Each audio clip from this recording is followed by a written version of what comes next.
마음껏 주님을 찬양하는 또 오늘 하루가 됐으면 좋겠습니다. 126장 신청하겠습니다. 126장 1절, 2절, 간주 3절 하겠습니다. 126장입니다.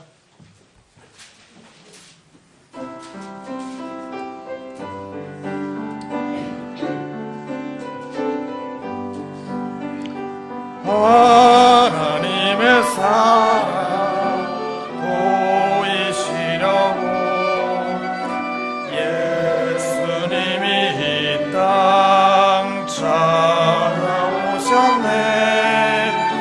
갈보리의 사랑 날 구원하사 주 하나님 나를 자녀 삼았네.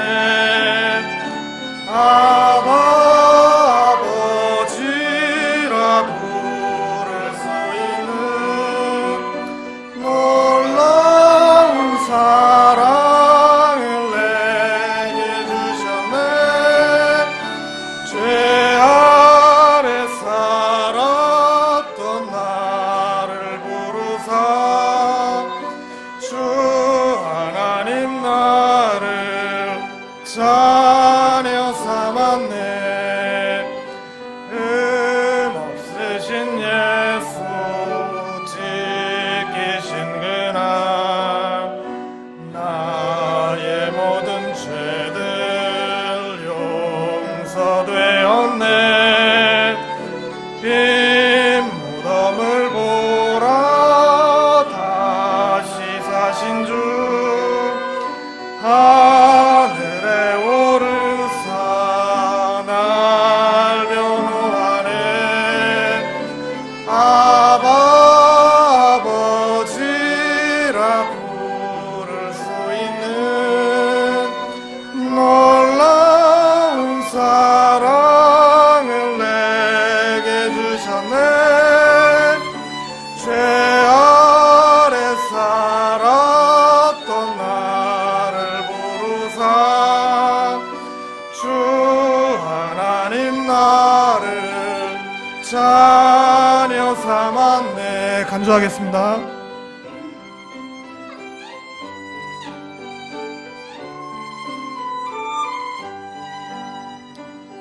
고단한 인생길 끝나는 그날 찬송하며 가서 주님 만나리. 나의 모든 소망 주님의 오심 나를 위해 주수 다시 오시네. 아버지라 부를 수 있는 놀라운 사랑을 내게 주셨네. 죄 아래 살았던 나를 부르사 주 하나님 나를 자녀 삼았네. 아멘.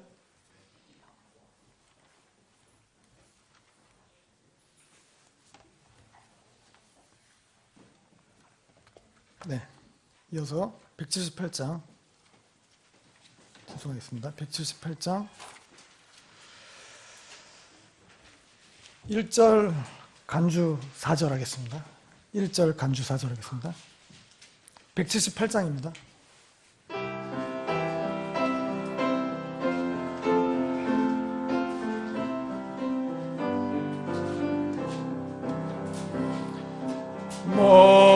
목마른 자들아 다 이리 오라. 이곳에 좋은 샘을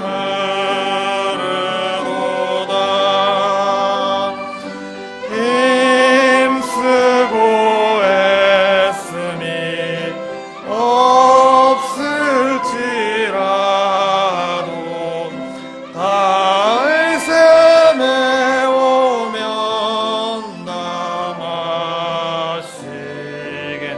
간주하고 4절입니다.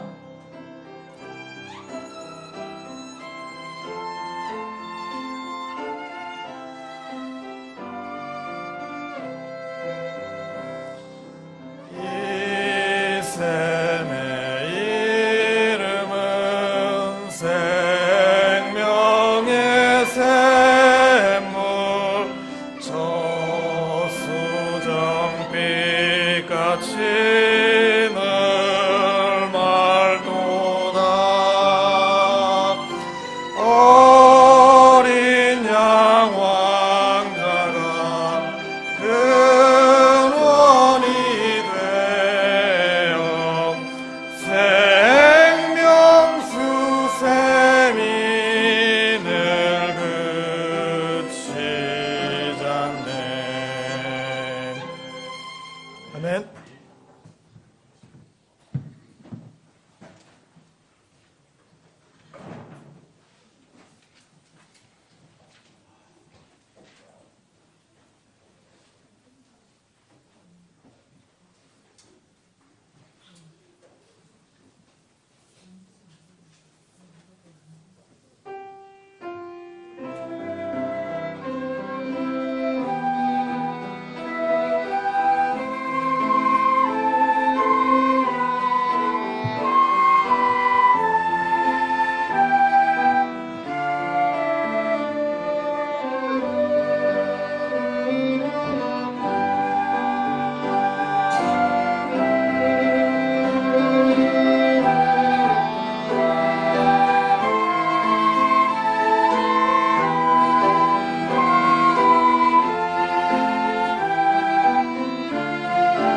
다 같이 일어나셔서 찬송가 58장 드리겠습니다. 찬송가 58장입니다.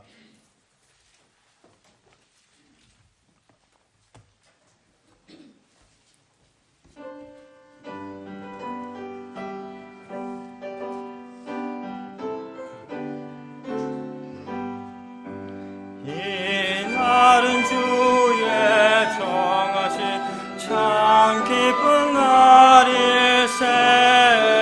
온 천하 만민 주 앞에 다 찬송하여라. 주 오늘 다시 사시고 사망을 이겼네. 구주를 믿는 성도들 그 복음 전하세.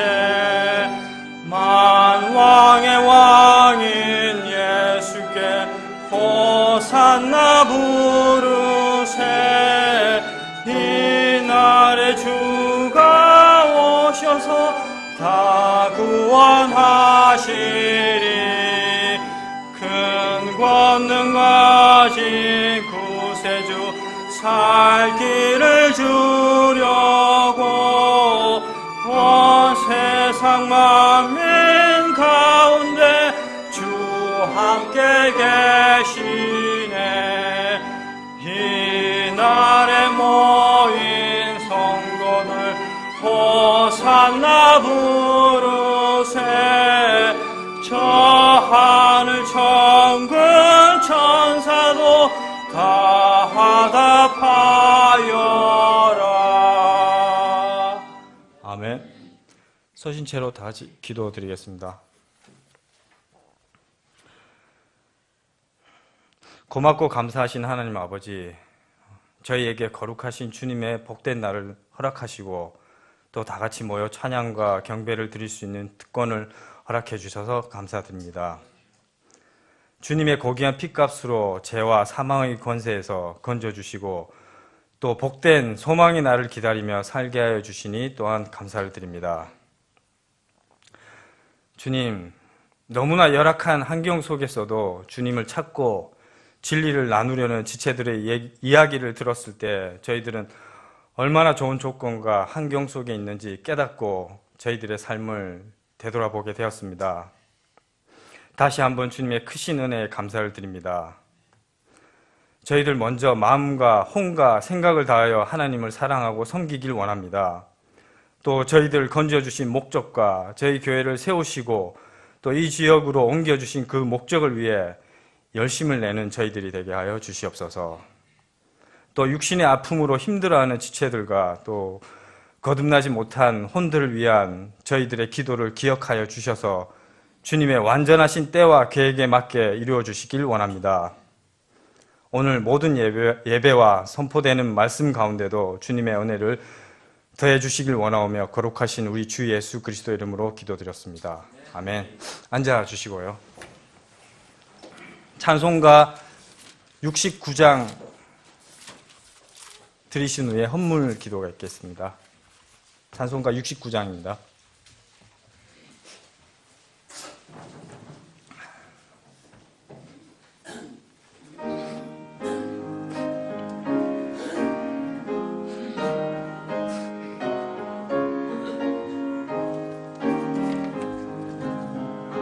나 가진 모든 것 다 주의 것이니 그 받은 귀한 선물을 다 주께 바치네.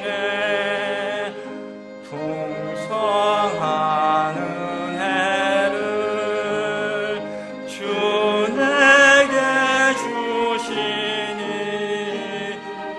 그 축복하신 감사에 첫 열매 드리네. 맘 상한 자에게 큰 위로 베풀고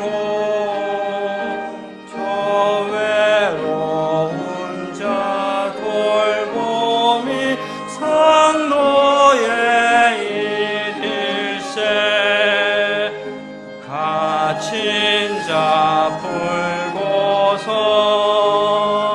잃은 자 찾아내.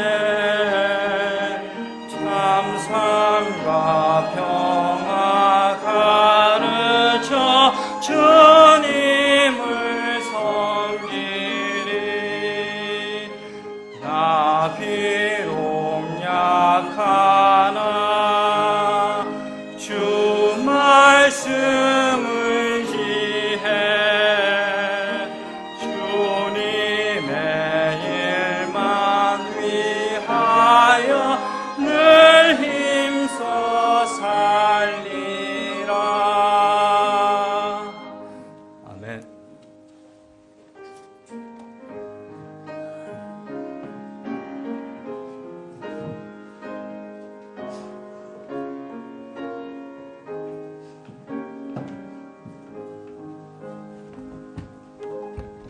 드린 헌물 위해 기도드리겠습니다. 사랑과 자비가 풍성하신 하나님 아버지, 지난 한 주간도 이 세상의 악함뿐만 아니라 우리 자신의 허물과 연약함에도 불구하고 우리 모든 지체들을 지켜주신 주님의 자비와 사랑에 감사와 찬양을 드립니다. 오늘도 지체들의 귀한 수고와 노력의 헌물을 주님께 기쁨으로 드립니다. 주님께서 기뻐 받아주시고 이 작은 헌물을 통해 은혜의 복음이 확장되도록 축복하여 주시옵소서. 드린 손길들 기억하여 주시고 복 주셔서 형통케 하여 주시옵시고, 특히 원함은 있으나 환경이 어려워 드리지 못한 지체들을 기억하여 주시고 환경의 문을 열어 주시옵소서. 그래서 주님의 몸 전체가 빠짐없이 고르게 축복받도록 은혜 내려 주시옵소서. 주님께서 지금 이 자리에 모인 주님의 몸인 이 백성을 위해 의롭고 영원하신 대제사장으로 사역하고 계십니다. 하나님의 어린 양의 영원하시며 단 한 번뿐인 완전한 화해 헌물을 우리 모두를 위해 아버지께 드리셨으며, 그로 인하여 지금 이 시간뿐만 아니라 자신에게 나오는 모든 자들을 끝까지 구원하십니다. 이 복음의 능력과 신비가 드러나는 경배의 시간이 될 수 있도록 성령님을 통해서 우리의 마음밭을 일구어 주시옵소서. 이 관영하는 악의 세대 가운데 우리 모두가 새 몸이 있기를 간절히 바라며 기다리고 있습니다. 복음의 능력과 위로를 허락하여 주시옵소서. 구원받지 못한 우리의 가족, 친구, 이웃들의 마음을 열어주셔서 이 복된 소망을 함께 가질 수 있도록 은혜 내려주시옵소서. 또 육신의 병약함 가운데 있는 우리 지체들이 있습니다. 그들의 마음을 위로하여 주시고 속히 치료하는 능력으로 그들을 덮어주시옵소서. 오늘 단위에서 말씀 전하는 설교자를 축복하여 주셔서 그 말씀이 우리를 변화시키는 능력의 검이 되어 우리 모든 지체들의 삶에 변화를 촉구하는 능력의 말씀 되게 하여 주시옵소서. 이 모든 것 우리 주 예수님의 이름으로 기도드립니다. 아멘.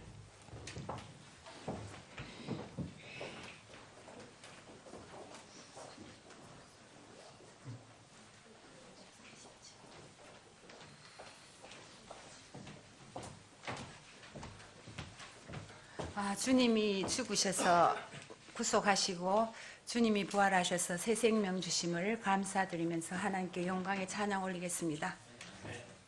537장입니다.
예, 주보 뒷면에 교회 소식 알려드리겠습니다. 주님의 이름으로 오늘 예배에 참석하신 모든 분들을 환영합니다. 첫 번째로 이제 활동하기 좋은 완연한 봄입니다. 예, 날씨가 많이 따뜻해진 것 같습니다. 우리 교회가 위치한 김포 지역과 인근의 서울 강서 및 김포 공항 지역, 일산, 부천, 인천 지역에서 우리 교회를 통해 진리를 아는 혼들이 늘어나도록 기도와 전도에 힘써 주시길 바랍니다. 다음으로 이번 주 화요일 3월 22일에 영동 침례교회에서 성경 독해 모임이 있습니다. 공적 성경 사역이 순조롭게 시작되어 바른 말씀이 곳곳에 막힘없이 퍼져나갈 수 있도록 기도해 주시기 바랍니다. 다음으로 다음 주일 3월 27일에는 오후 예배에 예배위원 간담회를 개최합니다. 주일 아침 예배 사회자 또 오후 찬양, 수요 찬양 인도자는 빠짐없이 참석하여 의견을 나누고 함께 기도하는 시간을 갖도록 하겠습니다. 그리고 다음으로 우리 교회의 홈페이지를 새롭게 단장하여 오픈하였습니다. 구원의 복음, 성경과 교회의 진리를 전하는 데 효과적으로 쓰여질 수 있도록 모두 관심 갖고 미디어 선교 사역에 동참하여 주시기 바랍니다. 그리고 이전 그 홈페이지에 가입하셨던 분들도 이제 새롭게 만들어졌기 때문에 다시 가입을 해 주셔야 됩니다. 그리고 불편하시더라도 다시 가입 부탁드리겠습니다. 다음으로 우리 교회 초, 중고등부 학생들의 건전한 교제를 위해 테이블 축구 게임기를 비치하였습니다. 유익하고 질서 있게 사용될 수 있도록 모두 협조하여 주시기 바랍니다. 그리고 모임 안내 참조해 주시고요. 휴대폰 한번 확인 부탁드리고 또 아이들 예배에 집중 잘 할 수 있도록 지도해 주시기 바랍니다. 마지막으로 2016년 3월 셋째 주 성경 암송 구절 다 같이 봉독하시겠습니다. 시작하겠습니다. 그럼에도 불구하고 그 영들이 너희에게 굴복하는 이 일로 기뻐하지 말고 오히려 너희 이름이 하늘에 기록되었으므로 기뻐하라 하시니라. 누가복음 10장 20절 말씀. 아멘.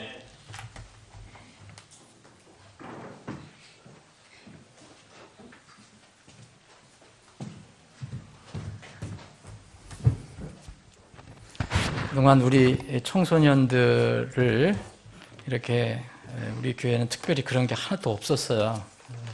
그래서 청소년들이 중고등부 학생들이 교회에 와서 이렇게 잠깐 동안 쉴 때 놀이라고 한다면은 핸드폰 들고 이렇게 만작거리는 거였는데 그걸 조금 이제 자제하고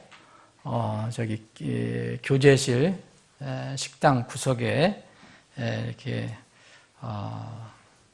게임기를 축구 게임기를 테이블 게임기를 이렇게 비치했습니다. 재정부에서 특별히 예산 배정해 갖고 했는데 여러분들이 잘 이렇게 사용을 하시고 예배에 지장이 없도록 주의사항이 거기 있어요.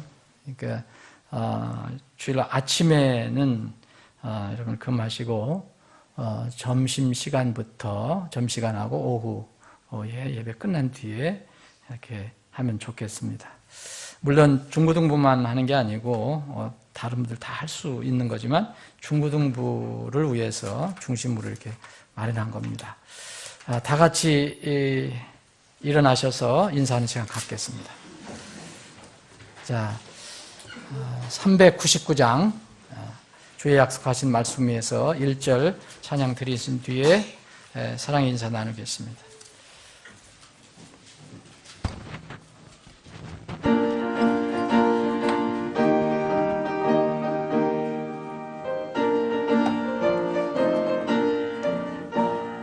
주의 약속하신 말씀 위에서 영원토록 주를 찬송하리라. 소리 높여 주께 영광 돌리며 약속 믿고 굳게 서리라. 굳게 서리 영원하신 말씀 위에 굳게 서리 굳게 서리 그 말씀 위에 굳게 서리라.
약속하신 말씀 위에서 성령 인도하는 대로 행하며 주님 품에 항상 안식 얻으며 약속 믿고 굳게 서리라.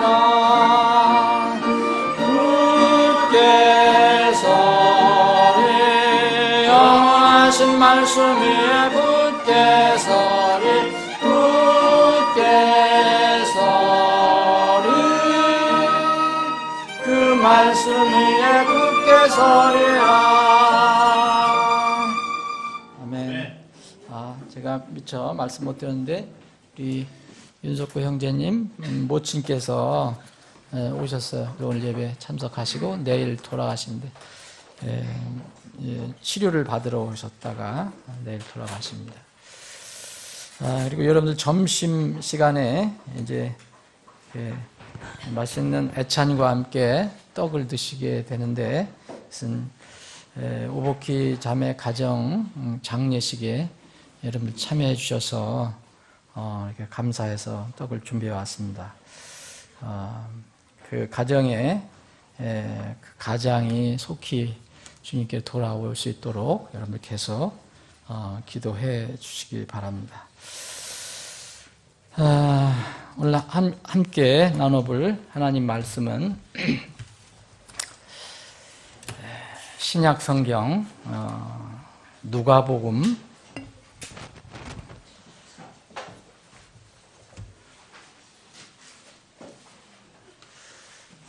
21장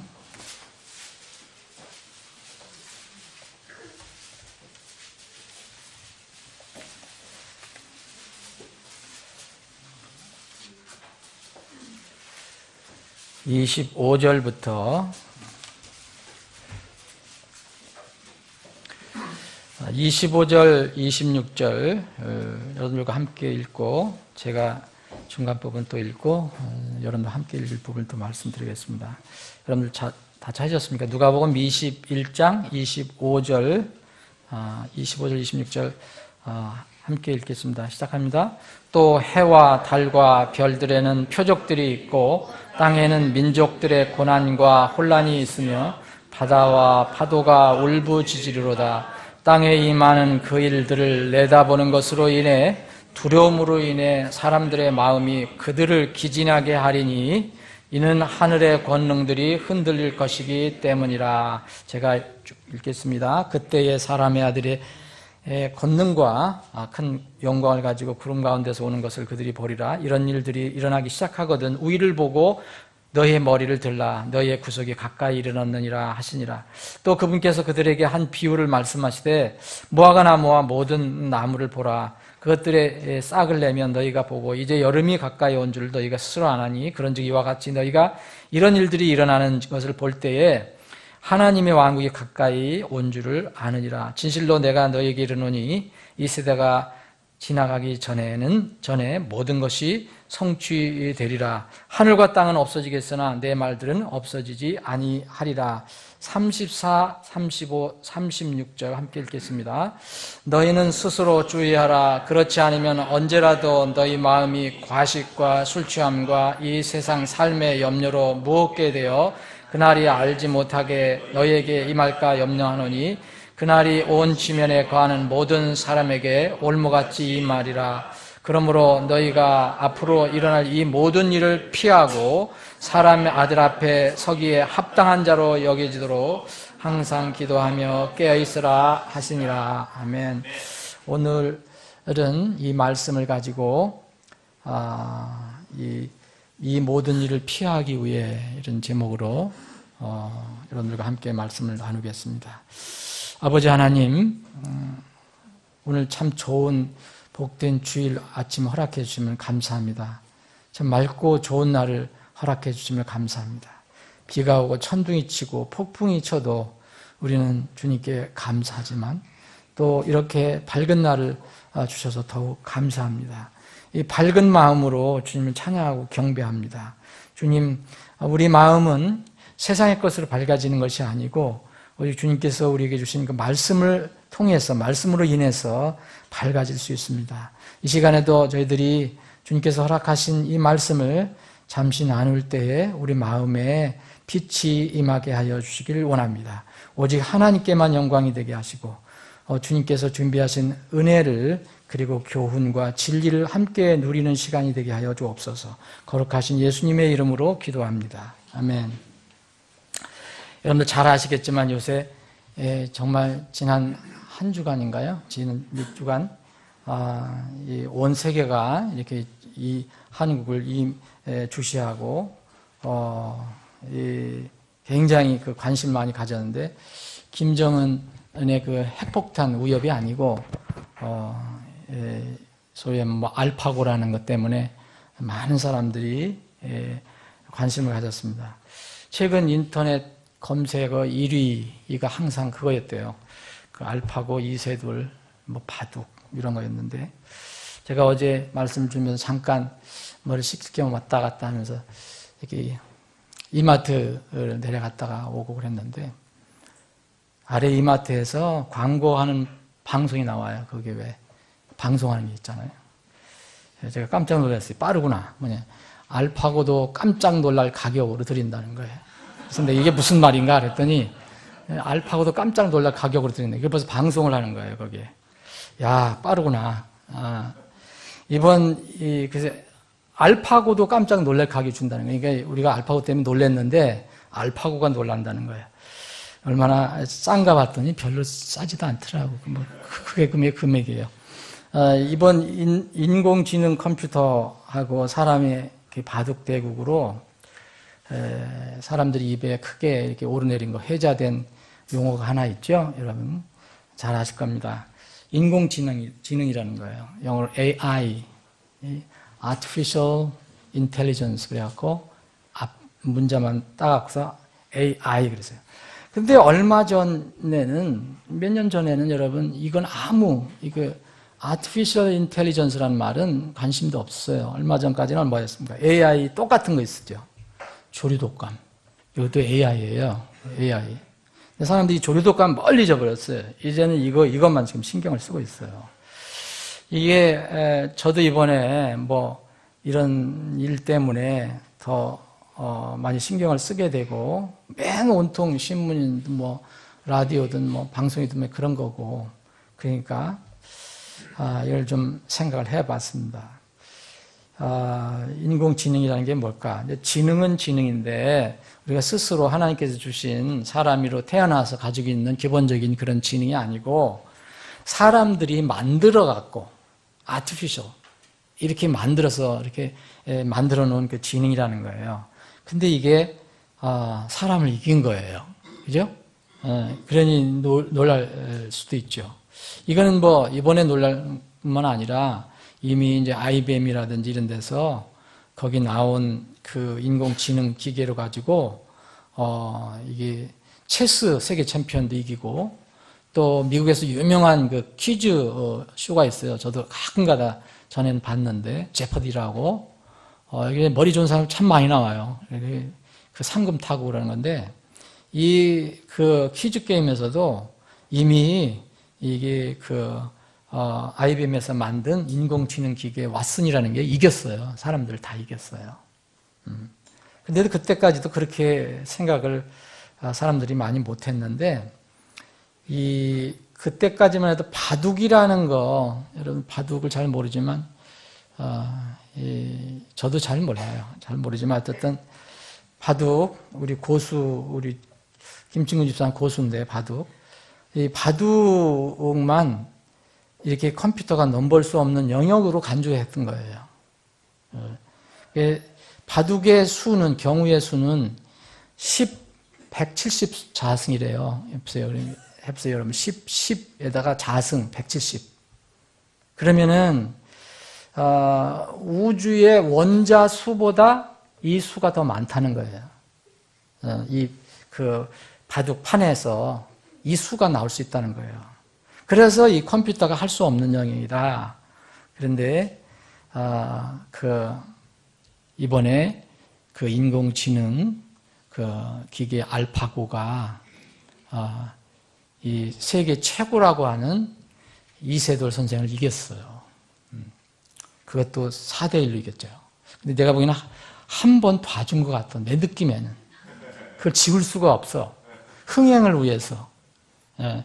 그래서 구글이 돈을 엄청나게 벌었잖아요. 뭐 주식이 40조인가 50조가 늘어났어요.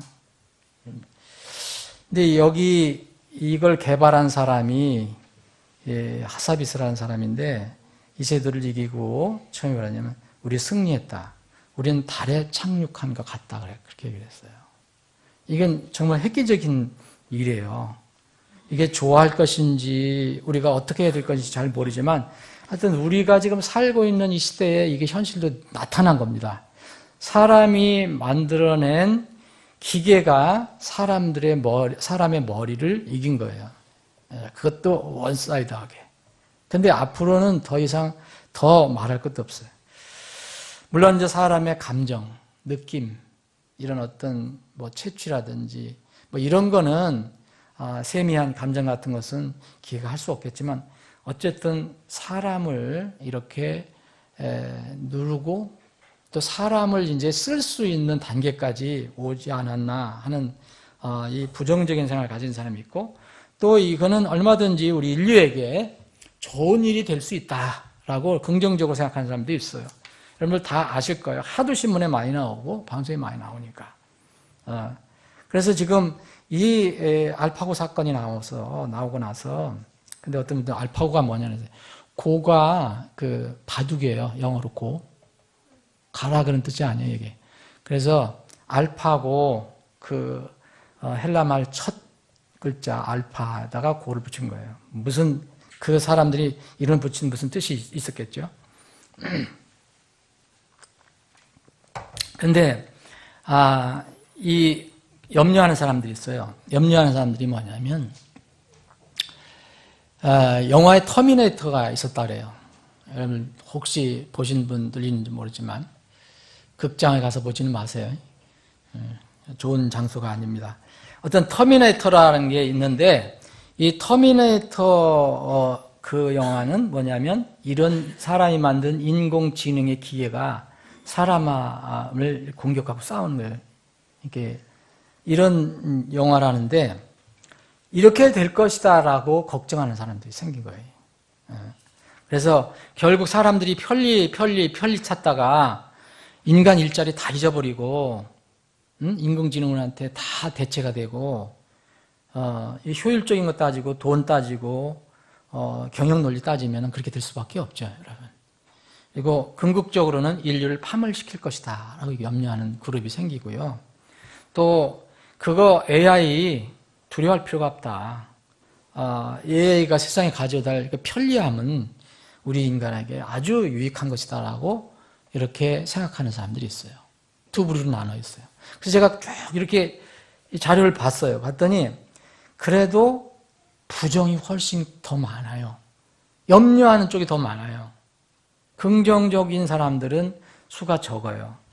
그래서 지금 제가 말씀드린 이런 사람들은 별로 신앙하고는 관련이 없는 사람이라고 저는 생각해요.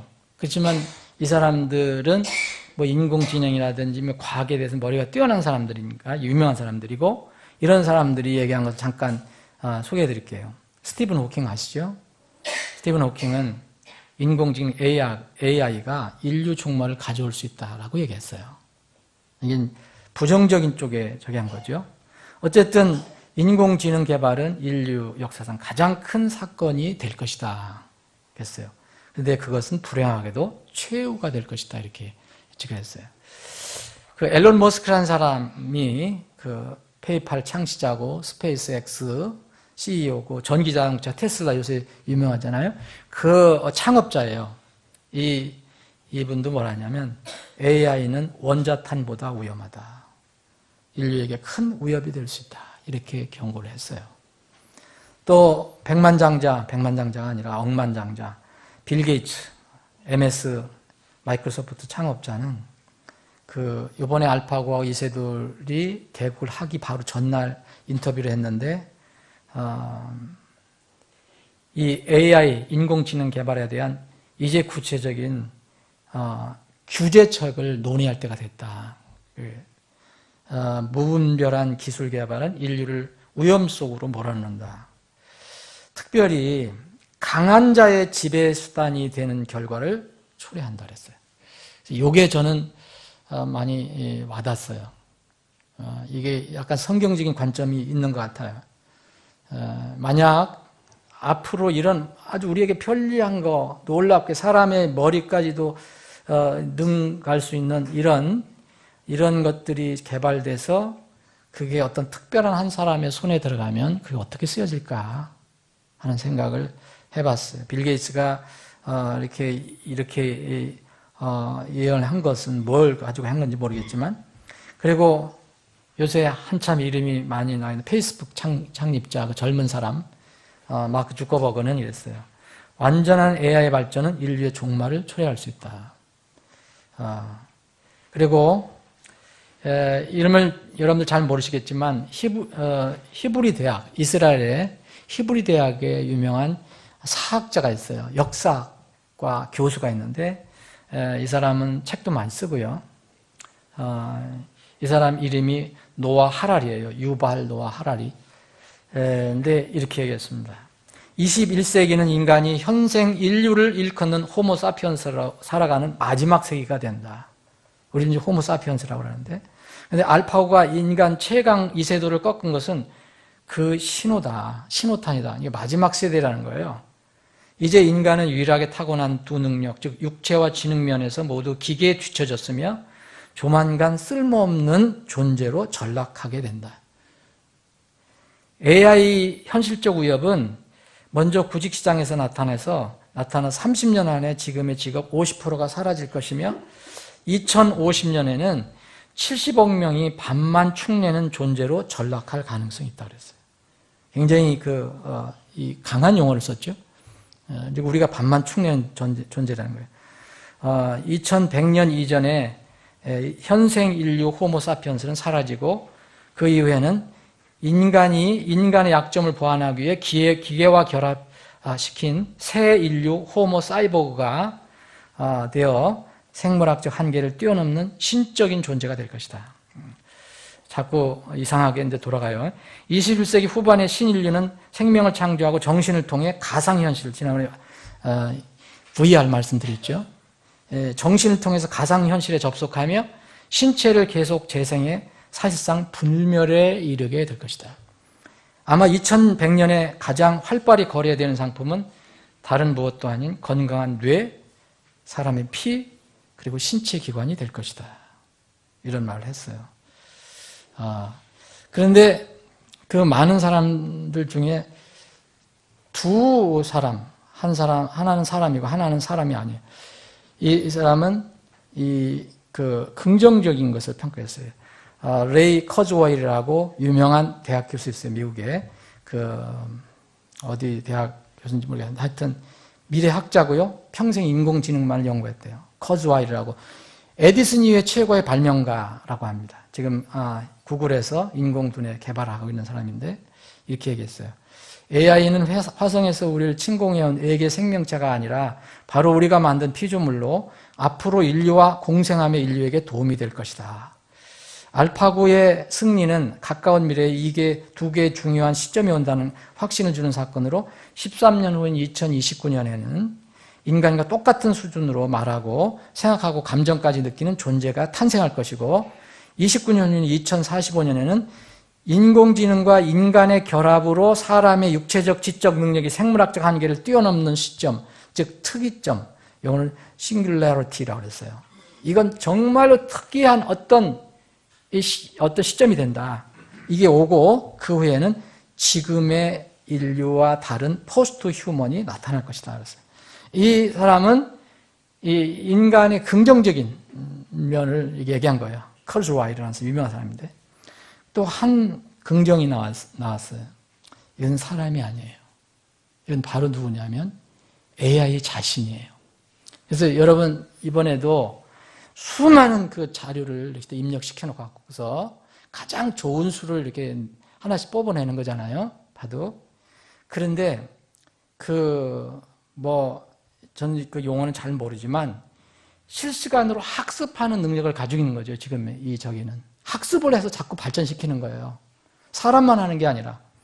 근데 이게 실시간 학습하는 AI, 인공지능에게 이런 것을 이렇게 입력을 해봤어요. 질문을 던져본 거예요. 이세돌하고 바둑 둘 때 이 사람이 상대방이 이걸 두면 너는 어디에 둘 거냐. 그래서 여러 수를 모으는 거 아닙니까? 뽑아내는 거 아닙니까? 근데 여기는 이런 질문을 던져봤어요. 언젠가 인공지능이 사람을 지배하게 될까? 언젠가? 이런 질문을 던졌다는 거죠. 그래서 입력을 시켜봤어요. 그런데 수많은 이렇게 자료가 나중에 정리가 돼서 나왔는데 뭐라 했냐면 긍정으로 나온 거예요. AI는. 재밌어요. 이건 진짜 이 농담도 아니고 있는 그대로예요. AI가 한 말이에요. 그대로 나온 거예요. 걱정하지 마세요. 영어로 안 읽어드릴게요. 걱정하지 마세요. 내가 터미네이터로 진화된다 하더라도 나는 여전히 당신 인간들을 나이스하게 대해줄 거예요.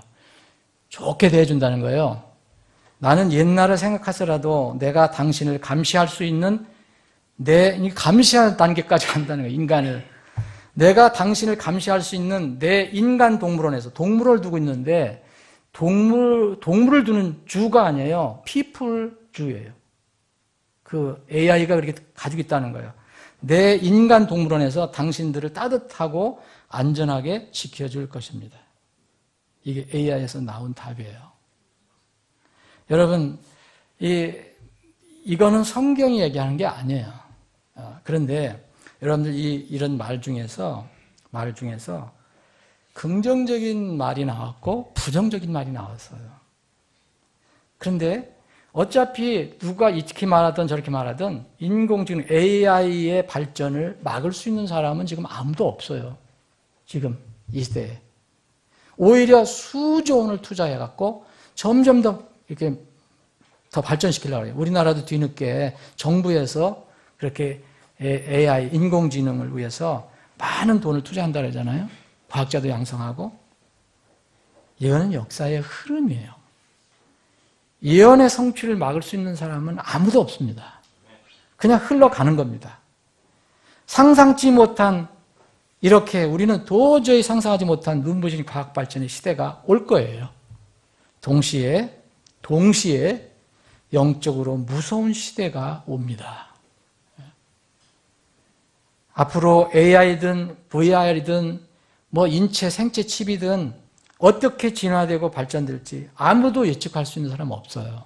그런데 분명히 발전이 되고 진화된다는 거죠. 그래서 우리가 지금 몇 사람들 얘기를 들어본 것처럼 이렇게 되면 이런 것들이 AI든 VR이든 인체 칩이든 이런 것들이 인간의 문제를 해결해 주고 또 도움을 줄 것이라고 기대하는 사람들이 있는가 하면 동시에 인류에게 무서운 적이 될 것이라고 이렇게 염려하는 사람들도 있어요. 우리는 어떻게 할까요?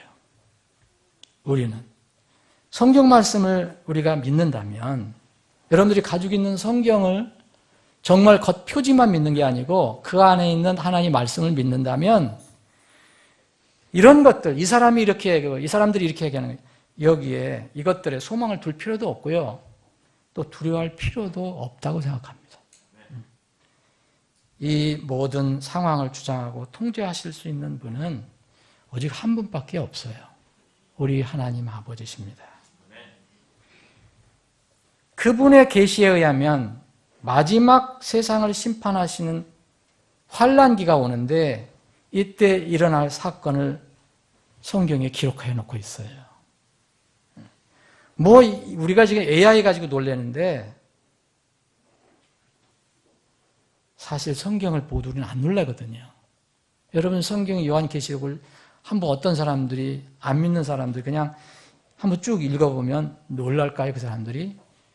그 내용이 실제로 일어날 건데 그렇다면은 우리가 상상을 초월할 수 있는 충격과 놀라운 일이거든요. 근데 사람도 안 놀래요. 그걸 믿지 않기 때문에. 그런데 그건 하나님의 말씀입니다. 마지막 세상을 하나님께 심판하실 때 특히 환란기에 여러 가지 사건이 일어나는데 전쟁이 많이 일어나는데 그때 보면요. 여러분 요한계시록을 읽어보시면 이렇게 발전이 되면 전부 무슨 버튼 하나 눌러갖고서 다 전쟁이 끝내고 뭐 그럴 것 같은데 그렇게 성경에 기록되어 있지 않아요. 그럼 어떤 분들은 그거를 영적으로 해석해야 된다. 뭐 그렇게 하려면 또 자유지만 어떻게 할 수 없죠. 근데 성경이 뭐 미래를 못 내다보고 옛날에 이런 것이 이렇게 과학 발전이 될 것이다. 인공지능이 사람까지 이렇게 부릴 수 있는 정도까지 된다. 이런 것을 내다볼 수 없는 무지한 성경이라면 하나님 우리가 믿을 수가 없죠. 그런데 성경은 이렇게 얘기합니다. 여러분들 계시록 읽어보시면 웬일로 터미네이터 같이 뭐 이런 사람 이런 것보다도 무슨 전자로다 뭐 눌러갖고서 뭐 여기 미사일이 왔다 갔다 하는 그런 게 아니고 이렇게 옛날에 전통적인 방법 그런 방법으로 전쟁을 하는 모습이 나와요. 요한계시록 9장에 보시면 기병대의 수가 2억이라고 나오거든요. 그 기병대라는 것은 말을 탄 군사들을 얘기하는 거예요. 말을 탄 군사들. 이건 장갑차도 아니고요. 그래서 이거를 뭐 영적으로 해석하려면 또 무슨 비유적으로 해석할 수도 있겠지만 이건 분명히 일단 1차는 그냥 문자대로 받아들여야 되는 겁니다. 말 위에 탄 자들의 모습이 나와요.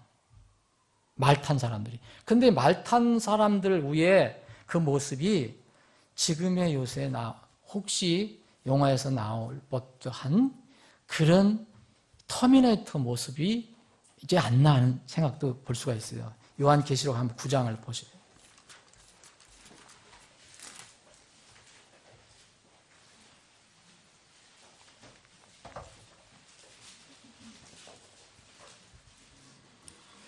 요한계시록 9장 16절 보면요. 이게 이제 한참 나팔 심판이 일어날 때를 얘기하는 거예요. 심판이 막 쏟아지는 거 얘기합니다. 그러니까 13절에 여섯째 나팔 심판이 일어나잖아요. 그래서 16절에 보면 그 기병대 수는 2억이니 내가 그들의 수를 들었노라. 내가 이같이 환상 중에 그 말들과 그 위에 탄 자들을 보니 말을 분명히 탔어요. 보니 그들에게 불과 청옥과 유황으로 된 흉갑이 있고 또 그 말들의 머리는 사자의 머리 같으며 그것들의 입에서는 불과 연기와 유황이 나오더라. 이 세 가지 곧 그것들의 입에서 나오는 불과 연기와 유황으로 인하여 사람들의 3분의 1이 죽임을 당하니라. 그것들의 권능은 그것들의 입과 꼬리들에 있으니 그것들의 꼬리들은 뱀 같고 또 머리들을 가지고 있어 그것들이 그 꼬리들로 해하더라.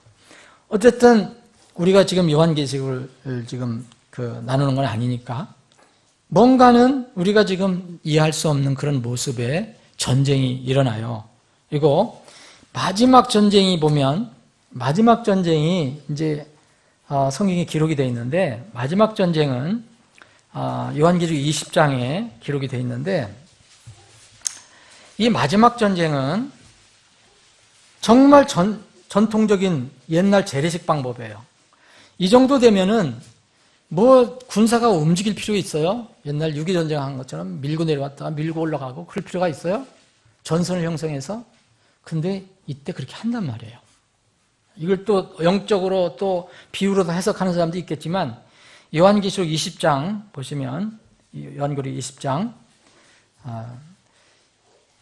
7절 이건 이제 천년왕국이 끝나갈 때쯤입니다. 그 천년이 다 참에 사탄이 자기 감옥에서 풀려나고 나가서 땅의 사방에 있는 민족들 곧 곡과 마곡을 속이며 그들을 함께 모아 전쟁을 하게 하리니 그들의 수가 바다의 모래 같으니라. 그들이 땅의 넓은 곳으로 올라가 성도들의 진영과 그 사랑받는 도시를 웨어싸매 그랬어요. 이게 완전 전통적인 방법이에요. 많은 군사들을 모아갖고 그렇게 이런 어떤 특정한 지역 그 목표를 두고 공격을 하는 거죠. 그 여기 사랑받는 도시는 예루살렘이죠. 이 본부가 됐던 천년왕국의 통치 본부였던 이 도시를 에워싸죠.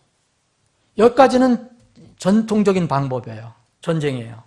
그런데 그 다음에는 이제 기적적인 방법. 하나님께서 불이 하늘부터 내려와 그들을 삼키고 그랬어요. 마귀가 이제 마지막 잡혀서 무정에 들어가는, 이 불지옥에 들어가는 그런 시점인데, 이렇게 전통적인 재래식 전투 방법을 사용한 것을 볼 수가 있어요. 그러면은 과연 이걸 어떻게 이해해야 될까? 이 마지막 환란 때 일어난 전쟁에는 전자전기로 작동하는 장비가, 큰 무기나 이것은 쓸모없을 수 있게 될 수도 있다. 저는 정확하게 잘 모르겠어요. 그냥 성경을 믿는 것뿐이에요. 지금의 무기로는 군대 이동할 필요 없거든요. 지금 김정은이가 맨날 겁주는 게 뭐예요? 대륙간 탄도미사일 쏘겠다는 거예요. 핵 탑재해갖고 서울도 쏘고 워싱턴도 쏘고 미국도 쏘고 그런다는 거예요. 그런데 이 성경은 옛날의 방법대로 기록을 하고 있습니다. 그러면 저는 모르지만 지금 사람들이 만들어놓은 모든 것들은 뭐가 있냐? 에너지가 있어야 돼요. 에너지가 딱 스탑이 되면 진짜 무용지물이 되는 거예요. 여러분, 우리가 잘 쓰는 이게 차 있잖아요. 차. 당장 차 없으면 우리 요새 생활하기 어렵잖아요. 근데 이게 에너지가 완전히 고갈되면 이거 고철덩어리예요. 이거 아무도 안 가져. 이건 쉬운데 더 힘이 들어. 더 돈을 더 내야 돼. 이제 그때는 말이 필요하겠죠. 그러죠? 말. 그리고 니엇과 꾼이 필요할지도 몰라요. 여러분, 우리가 두려워할 것이 뭐냐 이거예요. 그리고 소망을 걸 것이 뭐냐 이거예요. 어떤 사람은 여기 소망을 걸고 어떤 사람은 여기 부정적으로 두려워하겠어요. AI 같은 현대 발명품들이 아무리 발전해도 우리를 천국으로 인도 못합니다. AI 같은 그 발명품이 인간을 아무리 겁을 준다 해도, 위협해도 우리의 영원한 운명을 좌지우지 못해요. 사람을 천국으로 인도하신 분은 딱 한 분밖에 없어요. 주님밖에 없어요. 하나님이세요. 그리고 또 동시에 천국이 아니라 지옥에 심판하실 분도 하나님뿐이에요. 사람들의 영원한 운명을 쥐고 계신 분은 하나님뿐이에요. 여러분들과 제가 거듭난 하나님 자녀라면 왜 세상에 그런 것들에 대해서 일시적으로 두려워하고 또 거기에 또 소망을 걸고 하냐 이거예요. 우리가 소망을 걸 분은 오직 하나님이고 우리가 두려워할 대상은 오직 하나님뿐이에요.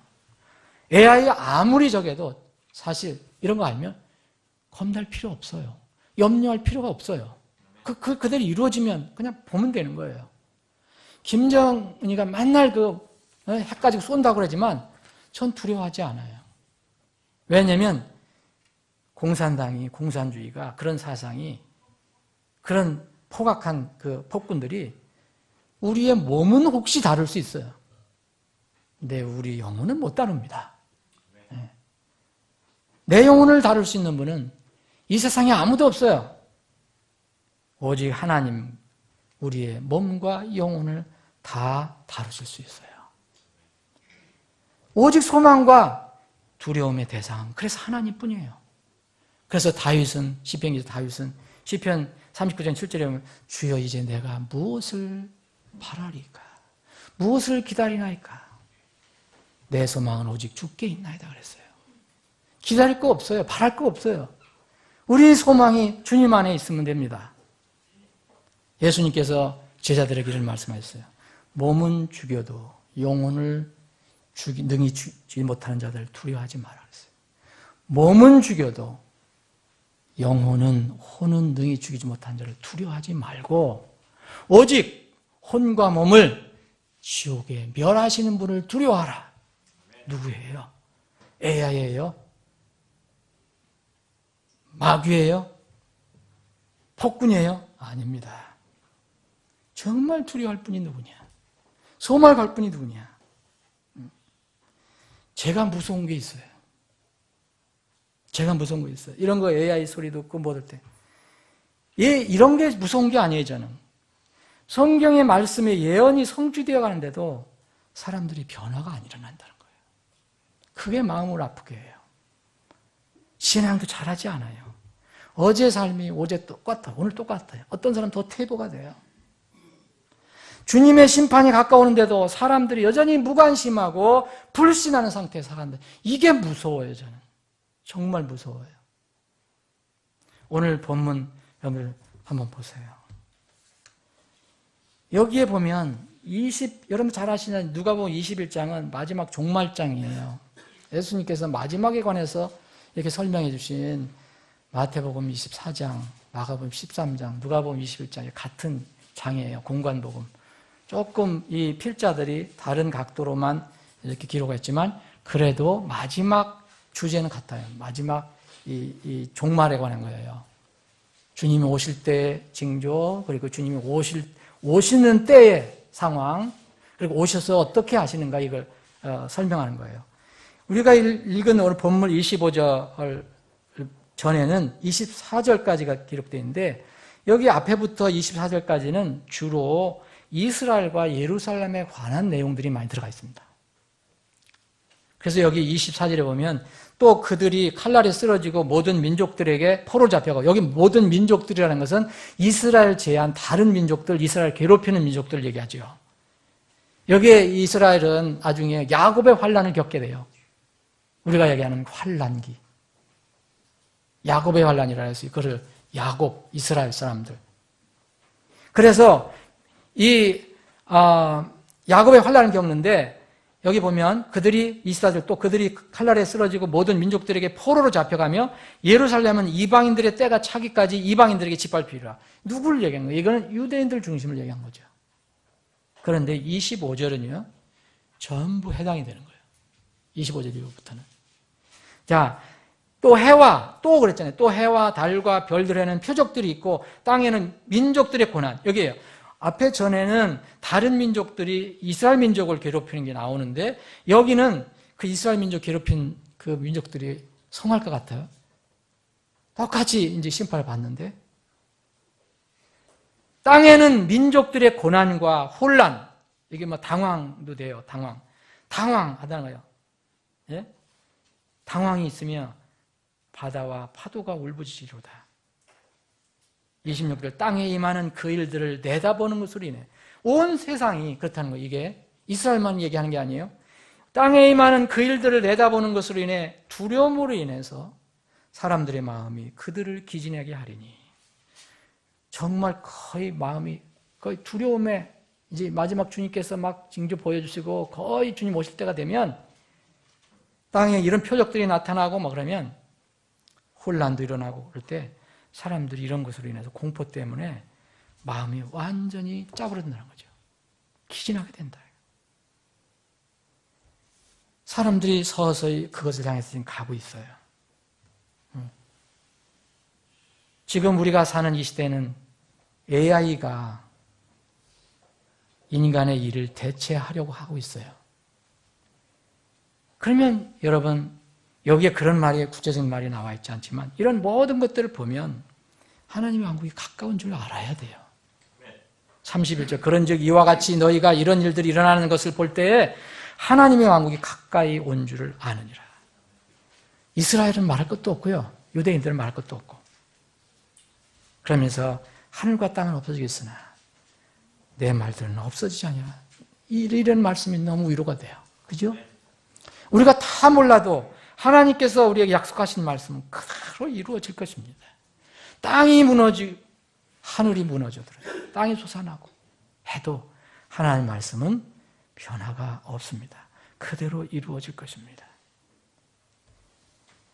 사랑하는 여러분, 그러나 그날, 여기서 얘기하는 그날, 이 그날이 이미 모든 일이 성취되어서 집행과 심판만 남은 때에 무엇인가 어떤 사람이 깨달았다. 소용이 없게 되는 거예요. 이 날이 오게 되면. 어떤 사람이 뭘 깨닫고 뭘 내가 알았다, 뭘 준비하겠다. 이미 늦었어요. 그날이 올무처럼 갑자기 임하면 너무 늦은 것입니다. 34절 보면 그래서 이 그날이 어떻게 올지 모르니까 여기 34절 그날, 35절 그날이 나오잖아요. 근데 우리는 지금 뭐입니까? 이게 표현을 그렇게 한 거죠. 우리는 항상 주의하지 않으면 하시라도 우리 마음이 육신의 본성이 과식, 세상에 이렇게 여러분 꼭 밥 많이 먹는 것만 얘기하는 게 아니에요. 그런 거에 취한다는 거죠. 과식하고 술 취하는 거, 먹고 마시는 거, 이 세상 삶의 염려, 오늘 어떻게 살까, 뭘 벌어먹고 살까, 내일은 어떻게 살까, 어떻게 하면 돈을 더 벌을까, 이런 것이 우리 마음을 무겁게 해서 그날이 탁 다가오는데도 이제 정말 느끼지 못하는 거예요. 여기 35절에 보면 그날이 온 지민에 거하는 모든 사람이 올무같이 임하리라. 갑자기 덜컹 하고 닥칠 수가 있다는 거예요. 그런데 그렇게 그때 이제 찾으려고 하는 사람들은 어떻게 됐습니까? 성경은 다 늦었다고 판명을 합니다. 늦었다. 마태복음 25장에 어리석은 처녀 그리고 지혜로운 처녀가 나와요. 그들 다 비슷했어요. 다 졸기도 했어요. 그런데 차이가 있었거든요. 지혜로운 처녀들은 이미 준비해 놓고 있었거든요. 성령을 모시고 있었어요. 기름을 가지고 있었어요.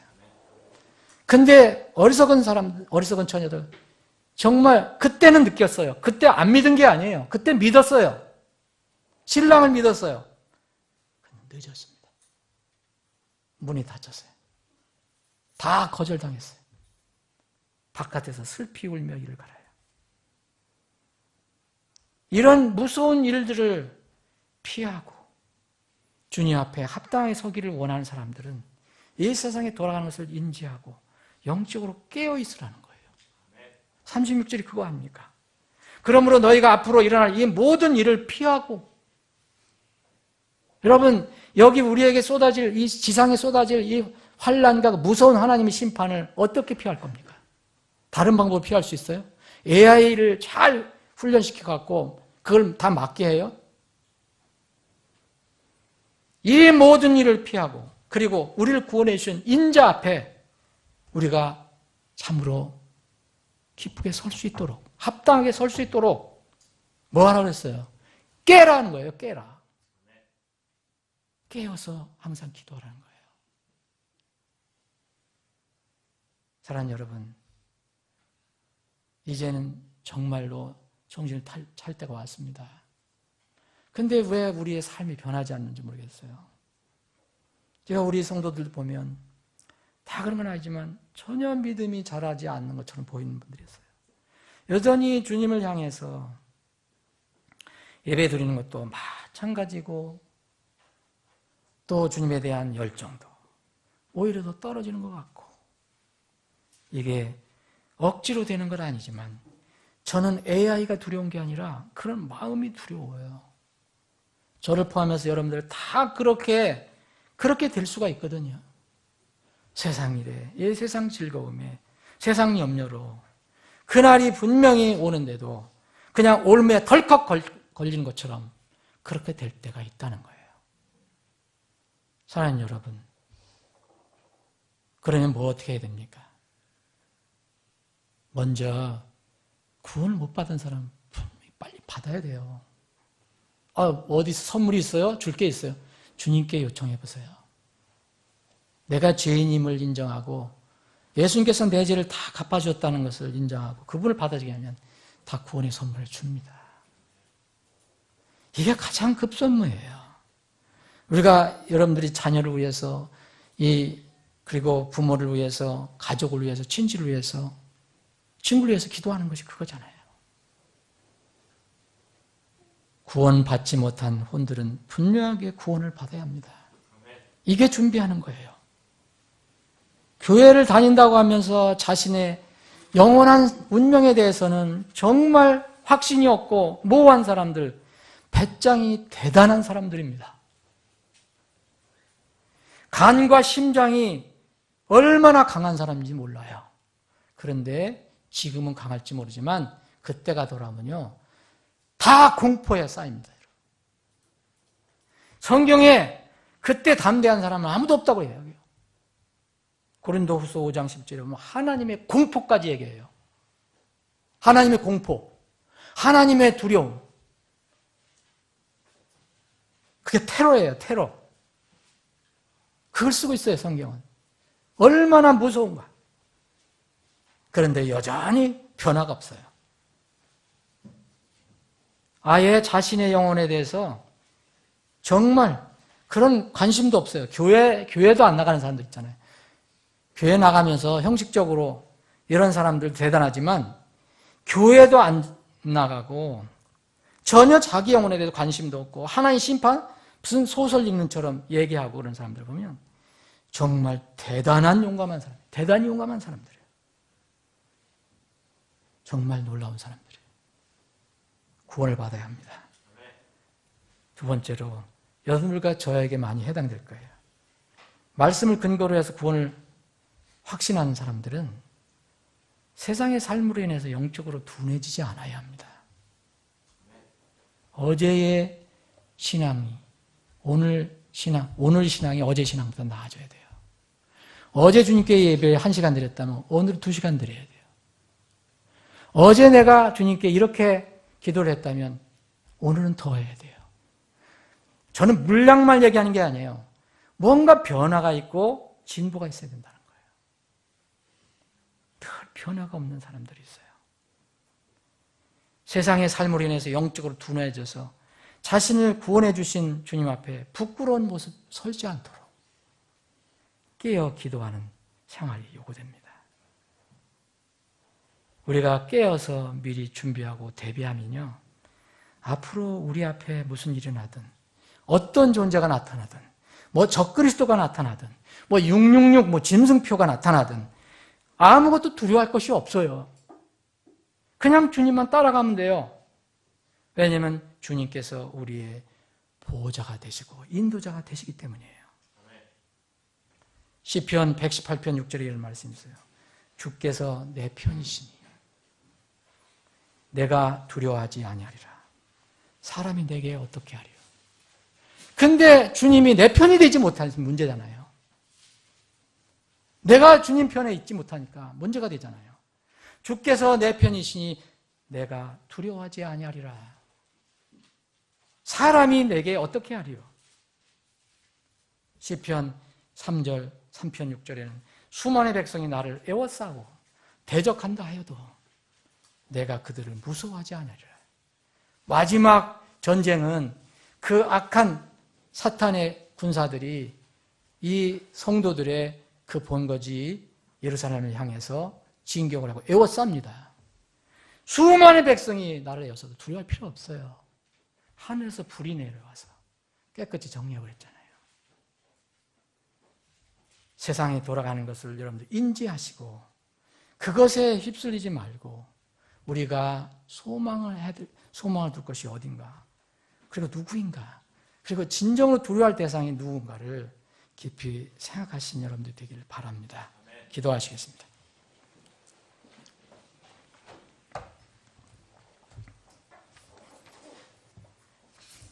여러분 스스로 기도하는 시간을 한번 가져보시기 바랍니다. 저는 여러분들에게 이 앞에